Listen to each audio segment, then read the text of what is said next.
ನಾನು ಕಾಂಗ್ರೆಸ್ ಪಕ್ಷದಲ್ಲಿದ್ದೇನೆ ನಿಜ, ಹಾಗೆಂದು ನನ್ನ ಧರ್ಮ ನಾನು ಬಿಡಲ್ಲ ಅಂತ ಡಿಕೆ ಶಿವಕುಮಾರ್ ಖಡಕ್ ಆಗಿ ಹೇಳಿದ್ದಾರೆ. ಮತ್ತೊಂದು ಕಡೆ ಕಾಂಗ್ರೆಸ್ ಸದಸ್ಯ ನಾಸಿರ್ ಹುಸೈನಿ ಅವರು ರಾಜ್ಯಸಭಾ ಚುನಾವಣೆಯಲ್ಲಿ ಗೆದ್ದ ಸಂದರ್ಭದಲ್ಲಿ ಅವರ ಬೆಂಬಲಿಗರು ವಿಧಾನಸೌಧದಲ್ಲಿ ಪಾಕ್ ಪರ ಘೋಷಣೆ ಕೂಗಿದ್ರು. ಅವರೇ ಇನ್ನೂ ಕ್ಷಮೆ ಕೇಳಿಲ್ಲ, ಅವರಿಗೆ ಇನ್ನೂ ಶಿಕ್ಷೆಯೂ ಆಗಿಲ್ಲ. ಆದ್ರೆ ದೇಶಭಕ್ತಿ ಗೀತೆ ಹಾಡಿದ ಡಿಕೆ ಶಿವಕುಮಾರ್ ಅವರಿಂದ ಕಾಂಗ್ರೆಸ್ ಕ್ಷಮೆ ಕೇಳಿಸಿದೆ ಅಂತ ಬಿಜೆಪಿ ಆಕ್ರೋಶ ಹೊರಹಾಕ್ತದೆ.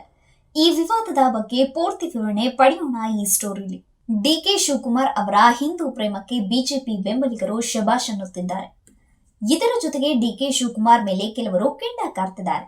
ಇದೀಗ ವಿಧಾನಸಭೆಯಲ್ಲಿ ಡಿಸಿಎಂ ಡಿಕೆ ಶಿವಕುಮಾರ್ ಆರ್ಎಸ್ಎಸ್ ಗೀತೆ ಹಾಡಿ ಕಾಂಗ್ರೆಸ್ ನಾಯಕರ ಕೆಂಗಣ್ಣಿಗೆ ಗುರಿಯಾಗಿದ್ದಾರೆ. ಈ ಹಿಂದೆ ಕೂಡ ಕಾಂಗ್ರೆಸ್ ನಾಯಕರ ಟೀಕೆಯ ನಡುವೆಯೂ ಡಿಕೆಶಿ ತಮ್ಮ ಕುಟುಂಬದ ಜೊತೆಗೆ ಮಹಾಕುಂಭಮೇಳದಲ್ಲಿ ಭಾಗಿಯಾಗಿ ಮಲ್ಲಿಕಾರ್ಜುನ್ ಖರ್ಗೆ ಅವರಿಗೆ ಇರ್ಸು ಮುರ್ಸು ಮಾಡಿದ್ರು. ಈ ಬಾರಿ ನಮಸ್ತೆ ಸದಾ ವತ್ಸಲೆ ಮಾತೃಭೂಮಿ ಹೀಗಂತ ವಿಧಾನಸಭೆಯಲ್ಲಿ ಆರ್ಎಸ್ಎಸ್ ಸಂಘಟನೆಯ ಧ್ಯೇಯ ಗೀತೆಯನ್ನ ಹಾಡಿದ್ದಾರೆ. ಸಂಘದ ಶಾಖೆಗಳಲ್ಲಿ ಹಾಡುವ ಈ ಗೀತೆಯನ್ನು ಸದನದಲ್ಲಿ ಡಿಕೆಶಿ ಹಾಡಿರುವುದಕ್ಕೆ ತೀವ್ರ ವಿರೋಧ ವ್ಯಕ್ತವಾಗಿತ್ತು. ಸಂಘ ಗಾಯನ ಮಾಡಿದ್ದಕ್ಕೆ ಹಿರಿಯ ಕಾಂಗ್ರೆಸ್ ನಾಯಕರ ಬಿಕೆ ಹರಿಪ್ರಸಾದ್ ವಿರೋಧ ವ್ಯಕ್ತಪಡಿಸಿದ್ರು. ಅಲ್ಲದೆ ಕಾಂಗ್ರೆಸ್ ಕಾರ್ಯಕರ್ತರ ಬಳಿ ಕ್ಷಮೆ ಯಾಚಿಸುವಂತೆ ಆಗ್ರಹಿಸಿದ್ರು. ಈ ಬಗ್ಗೆ ಡಿಕೆ ಶಿವಕುಮಾರ್ ಕಡೆಗೆ ಕ್ಷಮೆ ಕೇಳಿದ್ದಾರೆ. ಆದ್ರೆ ಅದು ಆರ್ಎಸ್ಎಸ್ ಗೀತೆಯಾದ್ರೂ ಕೂಡ ಅದು ದೇಶಭಕ್ತಿ ಗೀತೆಯಾಗಿದೆ. ಇದನ್ನು ಹಾಡಿದರೆ ಅದು ದೇಶಭಕ್ತಿಯಾಗುತ್ತದೆಯೇ ಹೊರತು ಯಾವುದೇ ಸಂಘದ ಭಕ್ತಿ ಆಗೋದಿಲ್ಲ. ಡಿಕೆ ಶಿವಕುಮಾರ್ ಕ್ಷಮೆ ಕೇಳುವ ಅಗತ್ಯ ಇರಲಿಲ್ಲ. ಕ್ಷಮೆ ಕೇಳಲು ಡಿಕೆಶಿ ಯಾವುದೇ ತಪ್ಪು ಮಾಡಿರಲಿಲ್ಲ ಅಂತ ಹಲವರು ಅಭಿಪ್ರಾಯ ವ್ಯಕ್ತಪಡಿಸುತ್ತಿದ್ದಾರೆ. ಡಿಸಿಎಂ ಡಿಕೆ ಶಿವಕುಮಾರ್ ಅವರು ಸಂಘದ ಧ್ಯೇಯ ಗೀತೆಯನ್ನು ಹಾಡಿರುವುದಕ್ಕೆ ಕ್ಷಮೆ ಕೇಳಬಾರ್ದಿತ್ತು ಅಂತ ವಿಪಕ್ಷ ನಾಯಕ ಆರ್ ಅಶೋಕ್ ಕೂಡ ವಾಗ್ದಾಳಿ ನಡೆಸಿದ್ದಾರೆ. ತಾಯಿ ಸಮಾನಳಾದ ಭಾರತಾಂಬೆಗೆ ನನ್ನ ನಮಸ್ಕಾರಗಳು ಅನ್ನೋದು ಆರ್ಎಸ್ಎಸ್ ಧ್ಯೇಯ ಗೀತೆಯ ಮೊದಲನೆಯ ಸಾಲಾಗಿದೆ ಅಂತ ಹೇಳಿರುವ ಆರ್ ಅಶೋಕ್, ದೇಶಭಕ್ತಿ ಗೀತೆ ಹಾಡಿದ್ರೆ ಏನ್ ತಪ್ಪು? ಧೈರ್ಯ ಸ್ವಾಭಿಮಾನ ಇದ್ದಿದ್ರೆ ಡಿಕೆಶಿ ಕ್ಷಮೆ ಕೇಳಬಾರ್ದಿತ್ತು ಅಂತ ಬೇಸರ ಹೊರಹಾಕಿದ್ದಾರೆ. ನಮಸ್ತೆ ಸದಾ ವತ್ಸಲೆ ಮಾತೃಭೂಮಿ ಎಂದು ತಾಯಿ ಭಾರತಾಂಬೆಗೆ ನಮಸ್ಕರಿಸಿದ್ದಕ್ಕೆ ಡಿಸಿಎಂ ಡಿಕೆ ಶಿವಕುಮಾರ್ ಅವರು ಕ್ಷಮೆ ಕೇಳಬೇಕು ಎನ್ನುವುದಾದರೆ, ಕಾಂಗ್ರೆಸ್ ಪಕ್ಷದ ಪ್ರಕಾರ ಭಾರತೀಯರು ಇನ್ಯಾರಿಗೆ ಜೈಕಾರ ಹಾಕಬೇಕು? ಇಟಲಿ ಮಾತೆಗ, ಇಟಲಿಯಿಂದ ಬಂದ ಮೇಡಮ್ಗ ಅಂತ ಅಶೋಕ್ ಆಕ್ರೋಶ ಹೊರಹಾಕಿದ್ದಾರೆ. ನಮ್ಮನ್ನೆಲ್ಲ ವಾತ್ಸಲ್ಯದಿಂದ ಸಾಕುತ್ತಿರುವ ಮಾತೃ ಸಮಾನಳಾದ ತಾಯಿ ಭಾರತಾಂಬೆಗೆ ನನ್ನ ನಮಸ್ಕಾರಗಳು. ಜನ್ಮ ಕೊಟ್ಟ ಮಾತೃಭೂಮಿ ಬಗ್ಗೆ ಈ ಭಾವನೆ ಇಟ್ಕೊಳ್ಳುವುದು ತಪ್ಪೆ? ತಾಯ್ನೆಲಕ್ಕೆ ನಮಸ್ಕಾರ ಮಾಡುವುದೇ ತಪ್ಪೆ ಅಂತ ಪ್ರಶ್ನೆ ಹಾಕಿದ್ದಾರೆ.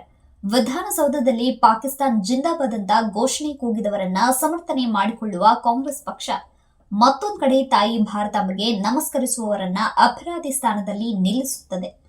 ಇದನ್ನು ದೇಶದ್ರೋಹಿ ಮನಸ್ಥಿತಿ ಅನ್ನದೇ ಇನ್ನೇನನ್ನಲು ಸಾಧ್ಯ ಅಂತ ಕಿಡಿಕಾರಿದ್ದಾರೆ. ಈ ಹಿಂದೆ ರಾಜ್ಯಸಭೆ ಚುನಾವಣೆಯಲ್ಲಿ ಕಾಂಗ್ರೆಸ್ ಸದಸ್ಯ ನಾಸಿರ್ ಹುಸೈನ್ ಗೆಲುವು ಸಾಧಿಸುತ್ತಿದ್ದಂತೆ ಸಂತಸಗೊಂಡ ಅವರ ಬೆಂಬಲಿಗರು ವಿಧಾನಸೌಧದ ಆವರಣದಲ್ಲಿ ಪಾಕಿಸ್ತಾನ್ ಜಿಂದಾಬಾದ್ ಎಂದು ಘೋಷಣೆ ಕೂಗಿದ್ರು. ಈ ಸಂಬಂಧ 3 ಆರೋಪಿಗಳನ್ನ ಬಂಧಿಸಿ ಜೈಲಿಗೆ ಕಳುಹಿಸಲಾಗಿತ್ತು. ನಂತರದಲ್ಲಿ ಆರೋಪಿಗಳು ಜಾಮೀನು ಪಡೆದು ಬಿಡುಗಡೆ ಆಗಿದ್ರು. ಇದನ್ನೇ ಇದೀಗ ಬಿಜೆಪಿ ಉದಾಹರಣೆ ನೀಡುತ್ತದೆ. ದೇಶಭಕ್ತಿ ಗೀತೆ ಹಾಡಿದವರಿಂದ ಕಾಂಗ್ರೆಸ್ ಕ್ಷಮೆ ಕೇಳಿಸುತ್ತಿದೆ, ಆದ್ರೆ ದೇಶ ದ್ರೋಹಿಗಳಿಗೆ ಶಿಕ್ಷೆ ನೀಡುತ್ತಿಲ್ಲ ಅಂತ ಬೇಸರ ಹೊರಹಾಕ್ತಿದೆ. ಮತ್ತೊಂದ್ ಕಡೆ ನಮಸ್ತೆ ಸದಾ ವತ್ಸಲೆ ಮಾತೃಭೂಮಿ ಅಂತ ಸದನದಲ್ಲಿ ದೇಶಭಕ್ತಿ ಗೀತೆ ಹಾಡಿದ್ದಕ್ಕೆ ಕಾಂಗ್ರೆಸ್ ಡಿಕೆ ಶಿವಕುಮಾರ್ ಅವರಿಂದ ಕ್ಷಮಾಪಣೆ ಕೇಳಿಸಿದ್ದು ಕಿವಿಗೆ ಬಿದ್ದಾಗ ನಗು ಬಂತು. ತಮ್ಮ ಪಕ್ಷದ ಸದಸ್ಯರು ದೇಶಭಕ್ತಿ ಗೀತೆ ಹಾಡುವುದನ್ನು ಕಾಂಗ್ರೆಸ್ ಸಹಿಸಿಕೊಳ್ಳುವುದಿಲ್ಲ. ದೇಶಭಕ್ತಿ ಇರೋರಿಗೆ ಕಡಿವಾಣ ಹಾಕುವ ದುಷ್ಟ ನೀತಿಯನ್ನು ಕಾಂಗ್ರೆಸ್ ಅನುಸರಿಸುತ್ತದೆ ಅಂತ ಶಿವಮೊಗ್ಗ ಬಿಜೆಪಿ ಶಾಸಕ ಎಸ್ಎನ್ ಚನ್ನಬಸಪ್ಪ ವ್ಯಂಗ್ಯವಾಡಿದ್ದಾರೆ. ಒಟ್ಟಾರೆ ಡಿಕೆ ಶಿವಕುಮಾರ್ ಕ್ಷಮೆ ಕೇಳಿದ್ದಾರೆ. ನಾನು ಹುಟ್ಟಿದ್ದೇ ಕಾಂಗ್ರೆಸ್ಸಿಗನಾಗಿ, ನಾನು ಸಾಯುವುದು ಕಾಂಗ್ರೆಸ್ಸಿಗನಾಗಿಯೇ. ನನ್ನ ಪಕ್ಷ ನಿಷ್ಠೆಯನ್ನು ಪ್ರಶ್ನಿಸುವವರು ಮೂರ್ಖರೆಂದು ಖಡಕ್ ತಿರುಗೇಟು ನೀಡಿದರು. ವಿಧಾನಸಭೆಯಲ್ಲಿ ವಿರೋಧ ಪಕ್ಷದ ನಾಯಕ ಆರ್ ಅಶೋಕ್ ಅವರಿಗೆ ಉತ್ತರ ನೀಡುವಾಗ ಆರ್ಎಸ್ಎಸ್ ಸಿದ್ಧಾಂತದ ಅರಿವಿದೆಯೇ ಎಂದು ಕಾಲಿಡದೆ ಅಷ್ಟೇ, ಅದು ಬಿಟ್ರೆ ಇನ್ನೇನಿಲ್ಲ. ಯಾರಿಗೇ ಆಗಲಿ ನನ್ನಿಂದ ನೋವಾಗಿದ್ದರೆ ಕ್ಷಮೆ ಕೇಳಲು ಸಿದ್ಧ.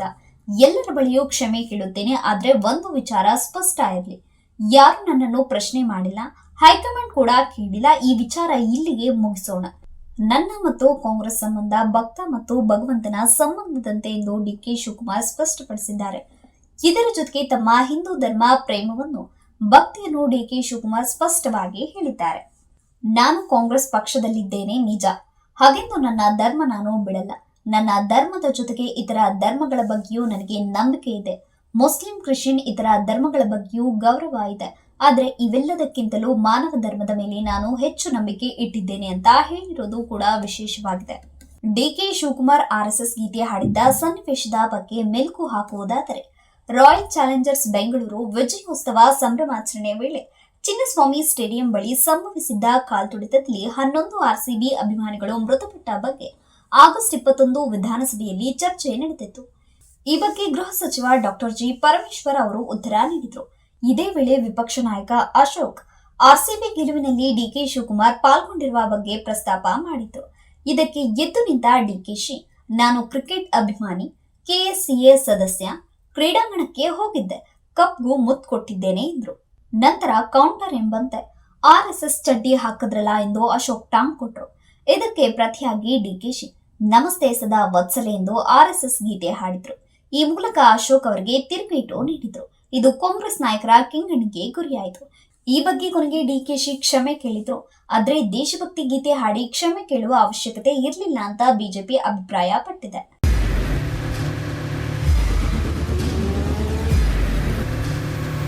ಪ್ರಜಾಮಾರ್ಗ ನ್ಯೂಸ್, ಇದು ಜನಸಾಮಾನ್ಯರ ಧ್ವನಿ. ನಮಸ್ಕಾರ. ನೀವು ನೋಡ್ತಾ ಇದ್ದೀರಾ ಪ್ರಜಾಮಾರ್ಗ ನ್ಯೂಸ್. ರಾಷ್ಟ್ರದ ರಾಜ್ಯದ ರಾಜಕೀಯದ ಬಗ್ಗೆ ಹೆಚ್ಚಿನ ಸಿನಿಮಾ ಅಪ್ಡೇಟ್ಗಳಿಗಾಗಿ ಫಸ್ಟ್ ಲೈಕ್ ಮಾಡಿ, ಸಬ್ಸ್ಕ್ರೈಬ್ ಆಗಿ, ಹಾಗೆ ಫಾಲೋ ಕೂಡ ಮಾಡಬೇಕು.